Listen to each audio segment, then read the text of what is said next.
প্রবাসে যারা আছেন, যারা ব্যাচেলর জীবন যাপন করছেন, যারা পরিবার যাদের সঙ্গে নাই এবং বিবাহিত, তারা তাদের যৌন চাহিদা চরিতার্থ করবার জন্য, যেহেতু এখানে উপায় নাই, তাদের স্ত্রী সঙ্গে নাই, তাদের জন্য কি হস্তমৈথুন করা জায়েজ আছে নাকি না জায়েজ?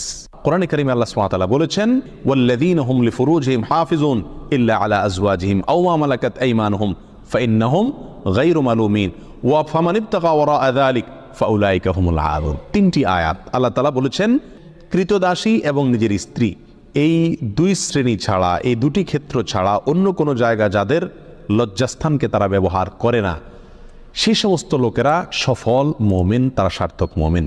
ফামানিবতাগা ওয়ারাআ যালিক, আল্লাহ বলেন এরপরে তৃতীয় আয়াতে, যারা এই দুটি ক্ষেত্র ছাড়া, স্ত্রী এবং কৃতদাসী, এই দুটি ক্ষেত্র ছাড়া অন্য যে কোনো ক্ষেত্রে তাদের যৌন চাহিদাকে চরিতার্থ করে মেটায়, আল্লাহ বলেন ফাউলাইকা হুমুল আদুন, তারা হলো সীমালঙ্ঘনকারী। তাহলে এই আয়াতের আলোকে পরিষ্কারভাবে একজন মুমিনের জন্য হস্তমৈথুন করার কোনো অধিকার, কোনো সুযোগ, কোনো অনুমতি ইসলামী শরীয়তে নাই। এটা হারাম এবং কবিরা গুনাহসমূহের মধ্যে থেকে একটি।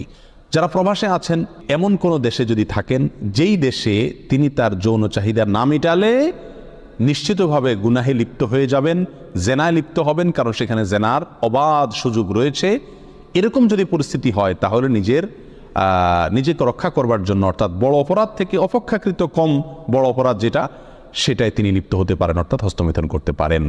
এটা কোনো ওলামা ইকরামের মত। অবশ্য অন্য ওলামা ইকরাম বলেছেন সর্বাবস্থায় হস্তমৈথুন করা কি হারাম। এই জন্য প্রবাসে যারা আছেন তাদের উচিত এই অপরাধ থেকে বেঁচে থাকা।